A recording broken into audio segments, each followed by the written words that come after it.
kuhusu amani, kwa sababu ya dhambi alizokuwa akizifanya, alikaa kwa huzuni na masikitiko.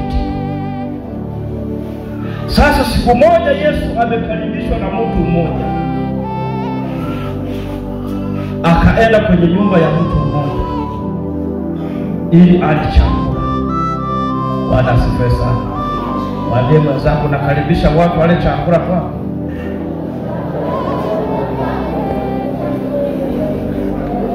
Karibisha watu wale chakula kwako, si ndio?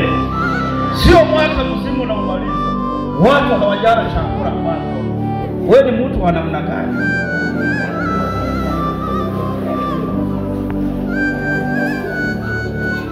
Najua najifunza njia ya kuingia moyo. Chupa ya mali